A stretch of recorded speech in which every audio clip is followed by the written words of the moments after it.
There comes a point in life when the questions begin to change. Not the everyday questions, those never stop. What time is the meeting? Did I pay the bill? What's for dinner? Did I remember to call my mom? Those questions keep life moving. But then, almost without warning, life starts to ask different questions. The kind that don't show up when you're 25. They usually arrive much later. Maybe while you're driving home from work with the radio turned off or sitting on the back patio after everyone's went to bed. Maybe while you're watching your kids become adults and quietly realizing they're beginning a chapter you've already lived. Questions like, how did I get here? When did life start moving this fast? Have I been living the life I wanted or the life I thought I was supposed to live? And maybe the biggest question of all, what do I want the rest of my life to become? I've been thinking about those questions a lot over the last couple of years, not because my life fell apart. Actually, my life has been incredibly blessed. I've been married to an amazing woman for more than 20 years. We've raised three incredible children. I've built a career that allowed me to take care of the people I love. I laugh a lot. I made mistakes, more than I'd like to admit. I've been forgiven more than once. And somewhere along the way, I realized something.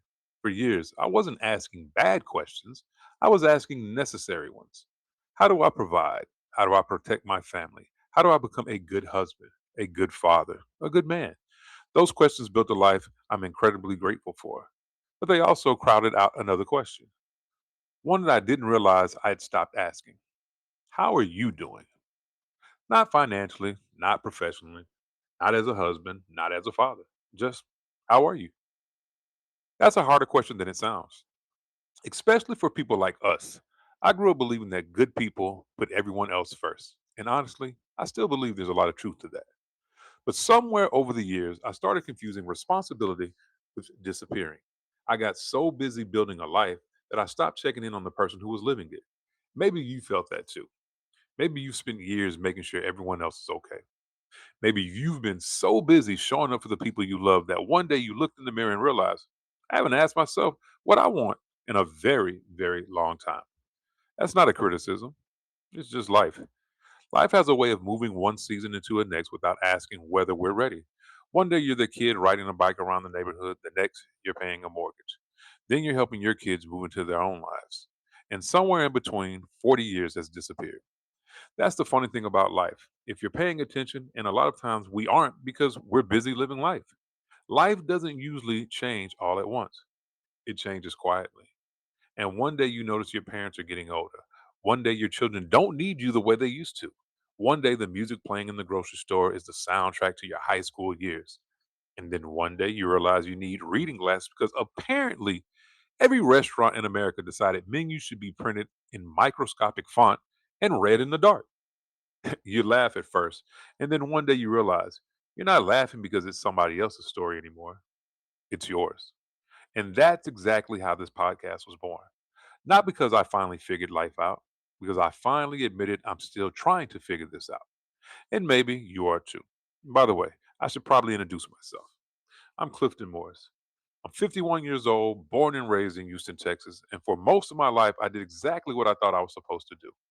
I worked hard, I built a career, got married to an incredible woman, raised three amazing kids, tried to be a good husband, a good father, and a good son, and somebody other people could count on. And honestly, I would do it all over again, every single bit of it.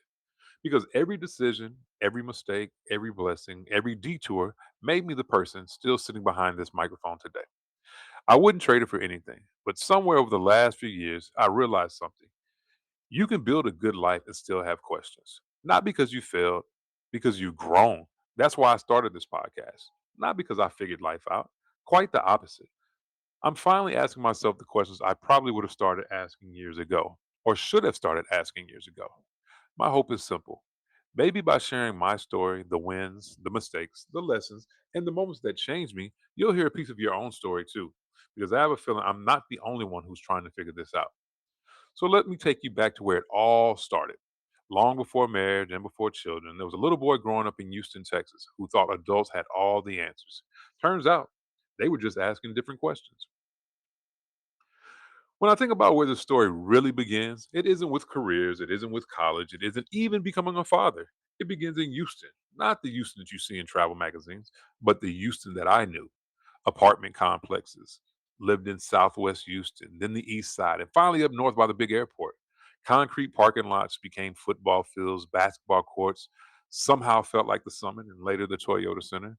Neighbors from everywhere, black families, white families, Hispanic families, Asian families, people from places I couldn't even pronounce when I was 10 years old. Back then, we didn't call it diversity, we just called it the neighborhood. And honestly, I think growing up that way shaped me more than I realized. Nobody cared what your parents did for a living. Nobody asked where you came from. If you could throw a football, shoot a basketball, ride a bike, or had enough nerve to knock on somebody's door and ask, hey, can so and so come outside? Then you belong. That's all that mattered. That's the funny thing about being a kid. You don't realize you're living memories. You're just living. Now, let me tell you something. If you grew up in Houston in the 80s, you already know where this is about to go. The Houston Oilers. That's right, baby. The powder blue uniforms. To this day, I don't care what anybody says. They're still some of the best uniforms in professional sports history. The Ghetto Boys playing from somebody's apartment window. You didn't need Spotify. You just listened to whatever apartment had the loudest music playing. Saturday mornings felt endless. There wasn't travel ball. There weren't organized schedules every hour of the day. There wasn't somebody tracking your location on a phone. Your mama would open the front door and say, hey, go outside or get back in this house. And that was the plan. I used to think that she was trying to get rid of me. Looking back, she probably was. She was trying to clean the apartment in peace. And honestly, she deserved a little peace. I just didn't know it then. It's funny what perspective does. As a kid, you think your parents exist to take care of you. As an adult, you realize they were trying to make it through another day. Houston summers were different. Not hot, but Houston hot. The kind of heat where you can't breathe when you step outside. The kind where drinking water from the garden hose somehow seemed perfectly normal. After spending 3 or 4 hours playing football in the apartment parking lot, nothing tasted better than a cool cup. Now, if you don't know what a cool cup is, the only way I can say it is it was just basically frozen sugar water in a little styrofoam cup. I still couldn't tell you what flavor blue was supposed to be. It just tasted blue. Red tasted red. And somehow it was the greatest thing you had ever eaten. That's another funny thing about life. The things we remember usually aren't the expensive things, they are the ordinary things.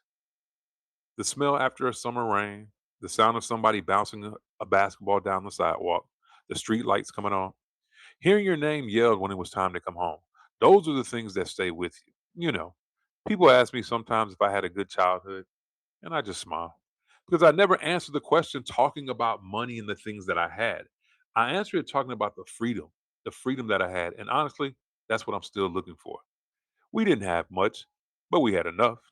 We had enough friends. We had enough imagination. We had enough room to be kids. If one kid had a football, we all had one. If somebody's mama made Kool Aid, half the neighborhood somehow ended up drinking it. Looking back, I think we were richer than we knew, not because of what we owned, but because of how connected we were. That's something I wonder about today. Our kids have phones. We had front porches. They have group texts.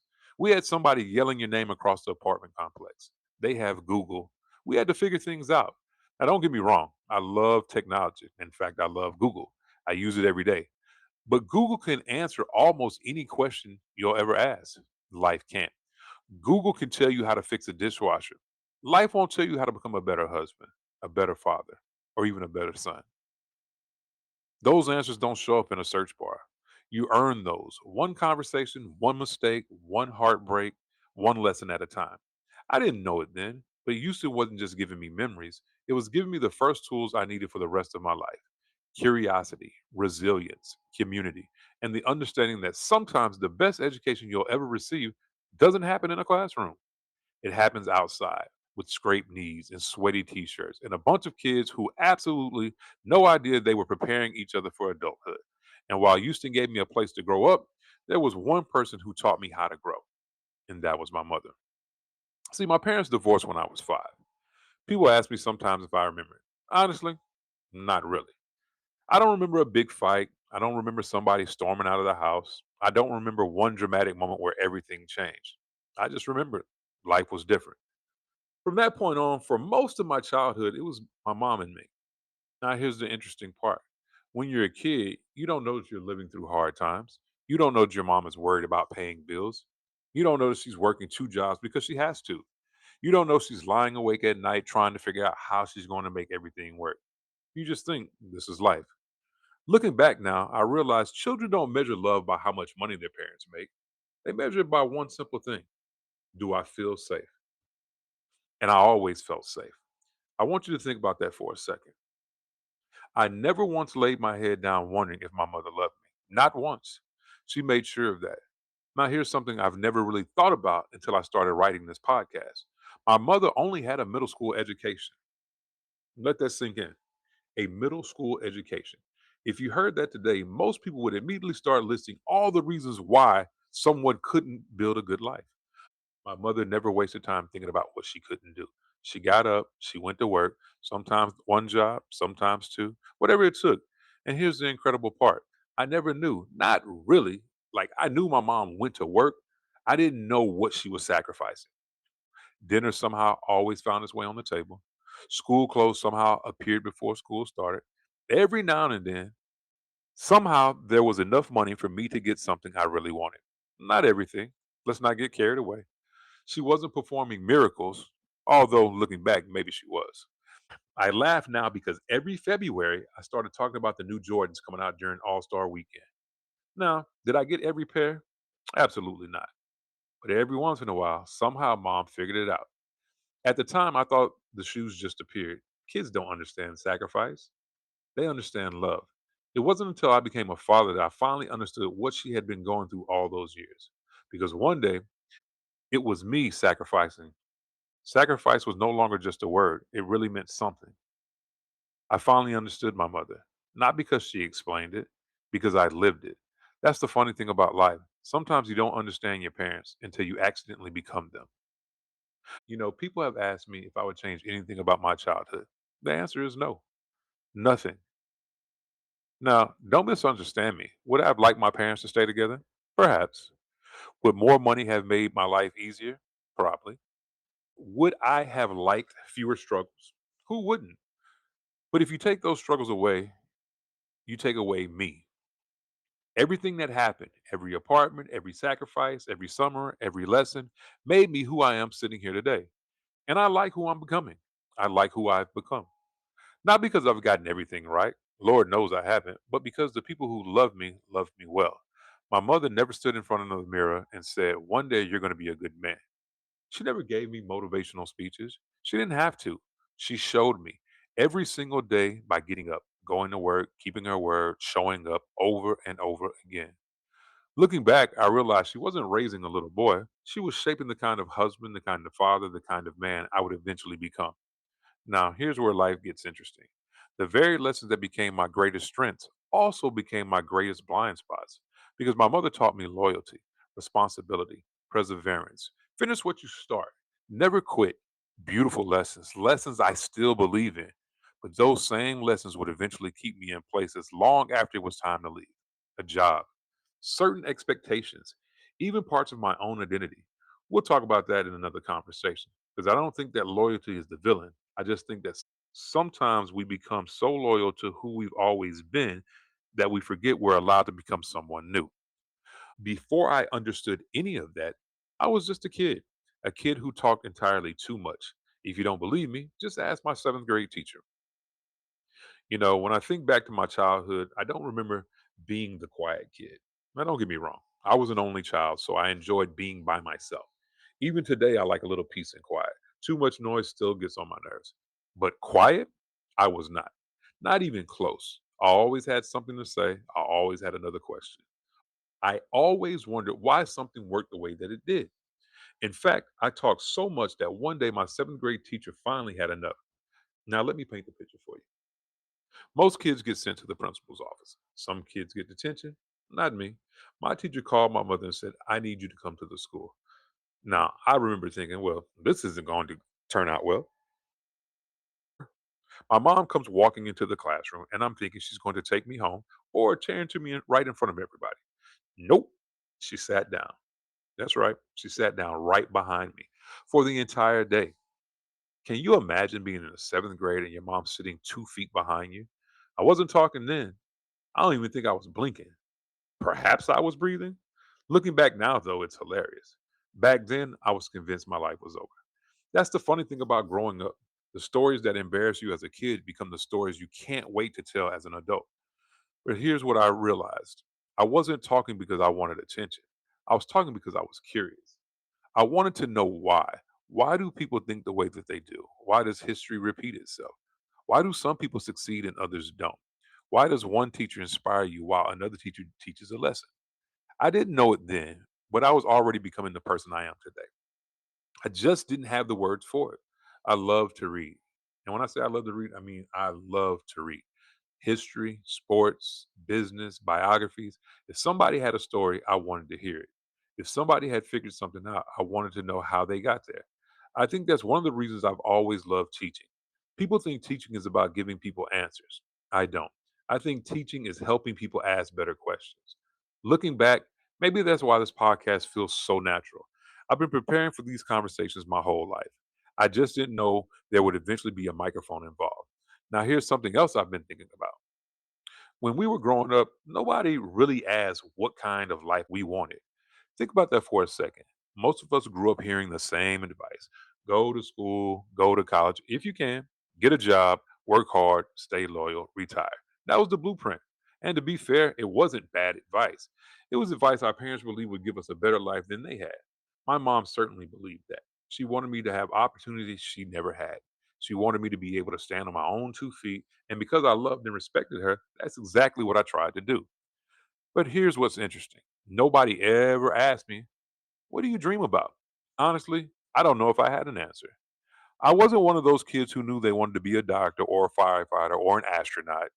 I wasn't walking around at 10 years old with some vision of my life. I just wanted to build a good one.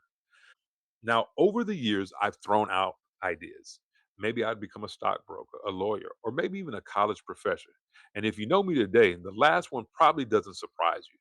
I love sharing ideas. I love watching people connect the dots. I love seeing that look on somebody's face when something finally clicks.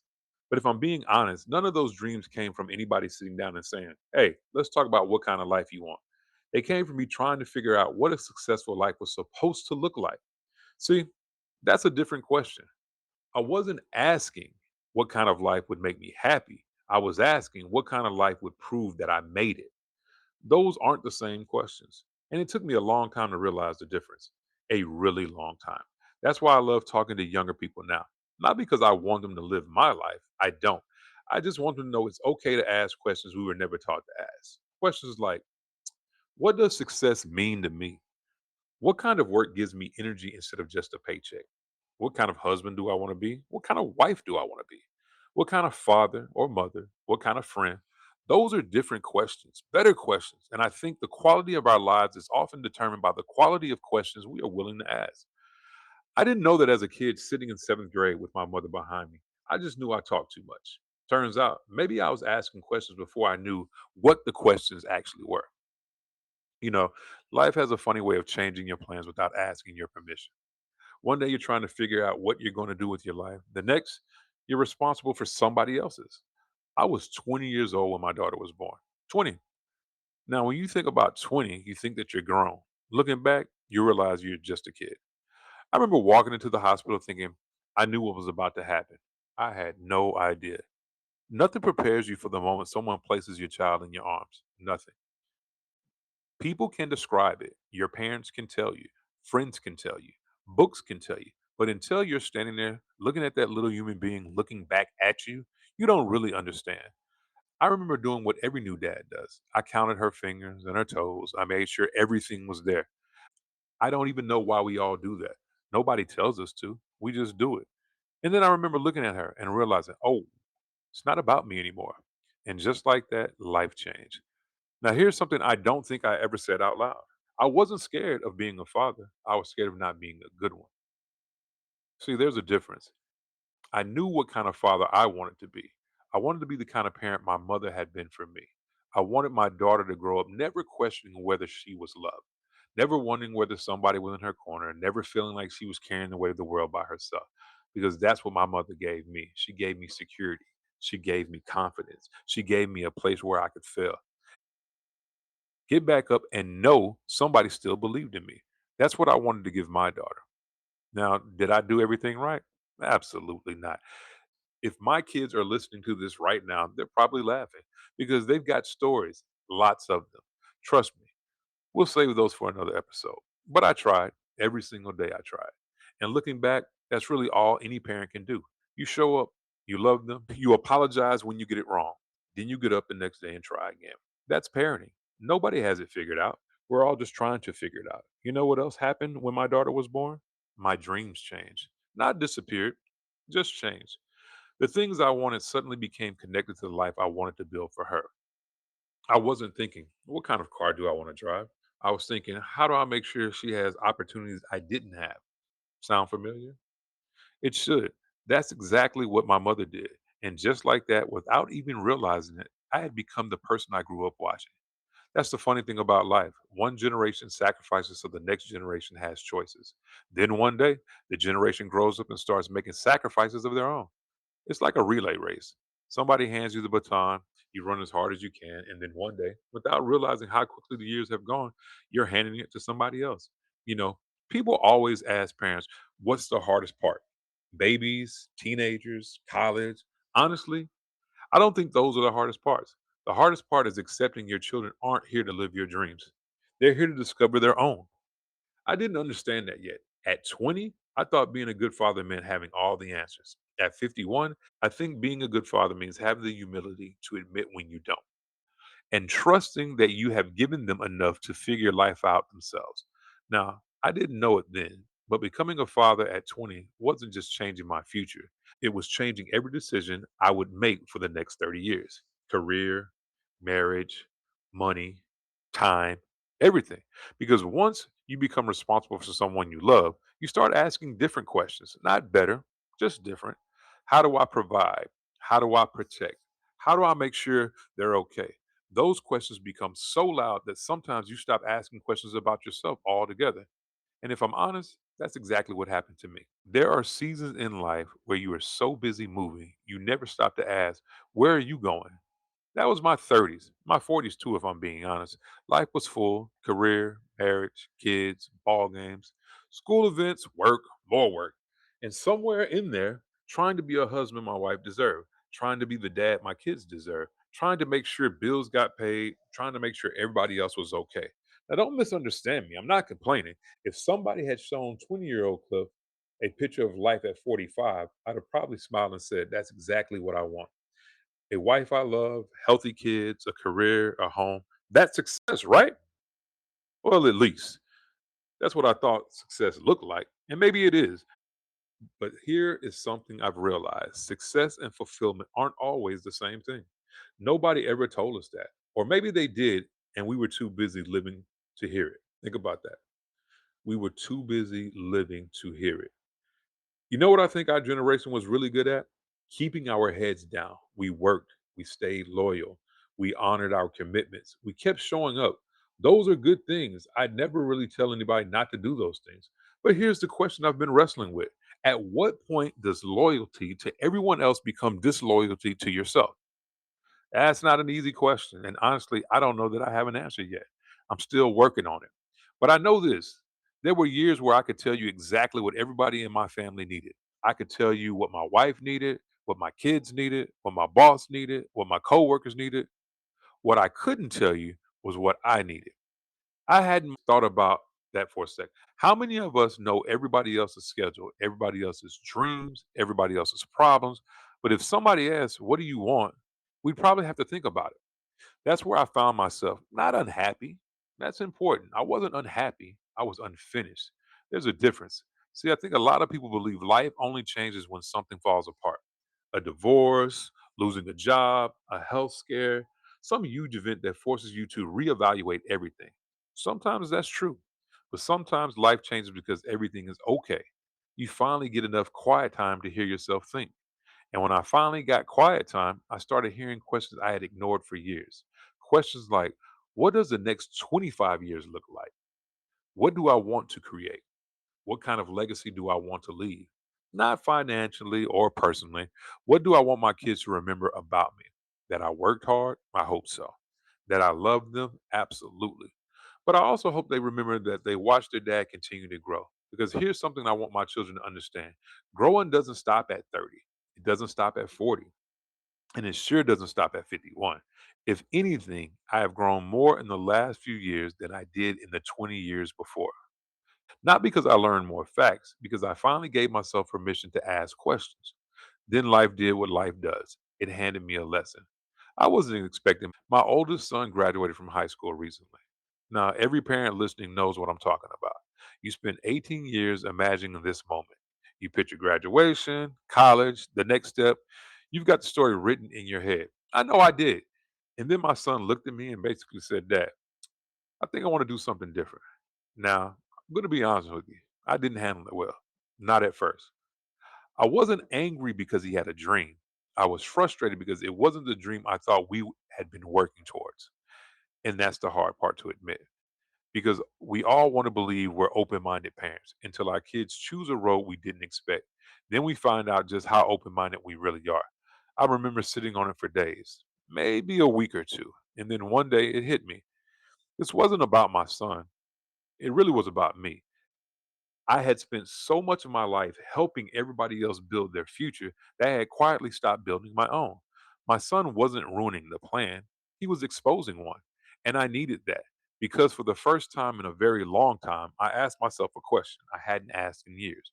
What do I want now? Not what I wanted at 20, not what I wanted at 35. Now, at 51, the question changed everything.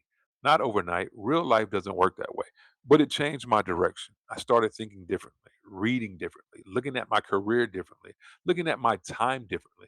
I started realizing freedom isn't just financial. Freedom is waking up excited about the life you are building. That's when this podcast started. Not because I had something to teach, because I had something to explore. I kept thinking, I can't be the only person asking these questions. I can't be the only 50 something who has lived a good life and still believes there's another chapter waiting. I can't be the only husband, the only dad, the only provider who woke up one morning and thought, I think there's still more left to become. Maybe you're 35, maybe you're 65, maybe you're listening to this on your way to work, or maybe you're listening to this in your driveway because something we've talked about today feels familiar. If that's you, I just want you to know something. You're not behind, you're not broken, and you're definitely not alone. You're just standing where every meaningful chapter begins, at the edge of a question. You know, when I first thought about starting this podcast, I almost talked myself out of it. Who wants to hear my story? What makes me different? Do I really have anything worth saying? Then I realized those were the wrong questions. The better question was this: what if somebody out there needs to hear they're not the only ones trying to figure this out? That was enough. That's still enough. So that's where we'll end our first conversation. Not with an answer, but with a question. What question have you been avoiding? What question have you been avoiding because you're afraid of what the answer might ask of you? Don't answer it today. Just carry it with you till next week. Pay attention to it. Sit with it because I've learned something. The questions we avoid usually know us better than the answers we're chasing. Thank you for spending time with me. I'll see you next week. We'll keep asking better questions and we'll keep trying to figure this out.